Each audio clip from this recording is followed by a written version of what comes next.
itu merupakan komitmen dan merupakan sebuah kewajiban. Syukur itu tidak menjanjikan kuantitas, syukur itu tidak menjanjikan bertambahnya harta kita.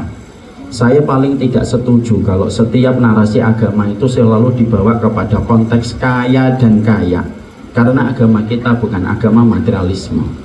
Tapi sesungguhnya syukur itu memberikan kepada kita kualitas. Kalau betul-betul kalian bersyukur, orang tua kita bersyukur, diri kita bersyukur, dan itu merupakan bagian dari janji yang manis Allah berikan kepada yang bersyukur.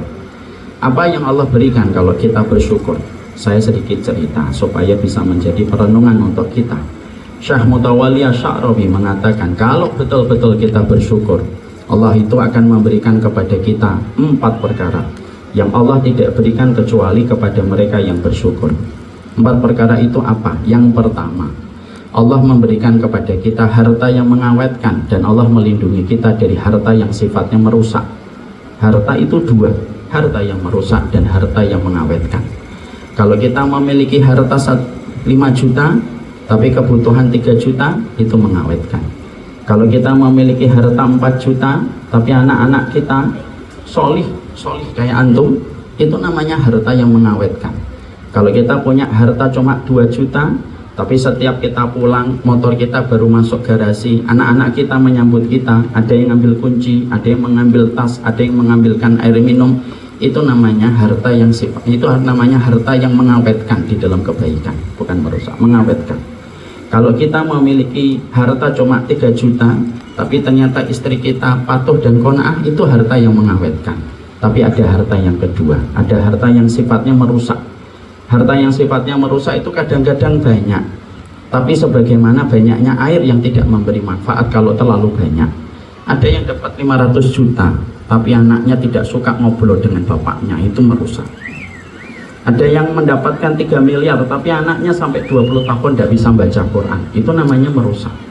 Ada yang mendapatkan 3 miliar tetapi suaminya berzina, itu merusak. Dan kata para ulama diwakili oleh Syekh Mutawalli Asy'arawi, sesungguhnya ketika kamu bersyukur, Allah dekatkan kamu dengan harta yang mengawetkan, dan Allah selamatkan kamu dari harta yang sifatnya merusak.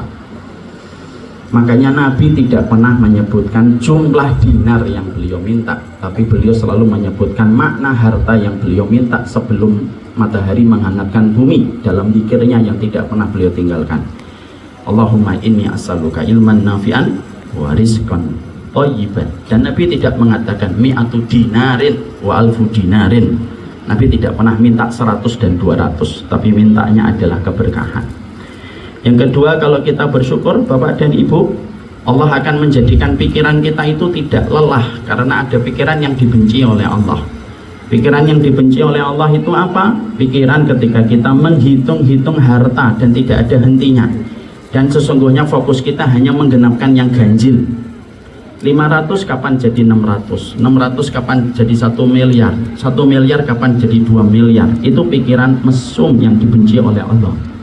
Makanya Allah menyampaikan kepada kita, alladzi jama'a malau wa addadah. Kerjaannya ngitung, ngumpulin, ngitung, dan akhirnya zikirnya kepada rekening lebih banyak daripada zikirnya kepada pemberi rekening. Saldonya dia pikirin lebih banyak daripada dia berpikir kepada pemberi saldo. Dan kalau kita bersyukur, Allah menjadikan kita tidak mikir dan tidak ngitung setiap waktu ketika kita mendapatkan rezeki. Ini bukan berarti nanti kalau kita ngitung, kita nggak mau ngitung. Silahkan ngitung pada batasan yang wajar. Yang ketiga, apa yang Allah berikan kepada kita kalau kita bersyukur? Yang ketiga, kalau kita betul-betul bersyukur, Allah akan memberikan kepada kita kebersahajaan ketika kita mencari rezeki. Artinya tetap kerja, tidak berpangku tangan dan tidak menjadi beban bagi orang lain, tetapi takarannya itu jelas, sebagaimana takaran burung, perginya pagi pulangnya sore, kurun waktunya 10 jam, dan tidak pernah melampaui dan melebihi dari itu. Dan yang keempat, kalau kita bersyukur, Allah akan memberikan kepada kita kecukupan, dan kecukupan itu hanyalah miliknya Allah. Bapak dan Ibu orang tua santri, Bapak dan Ibu orang tua santri pernah enggak dapetin anaknya tidak pernah minta uang jajan macam-macam? Itu namanya kecukupan, dan kecukupan Allah yang mengaturnya. Kadang-kadang ada orang tua yang hadir di sini Kadang-kadang kita ngelihat handphone anak kita sudah pecah, sudah pakai karetnya 3.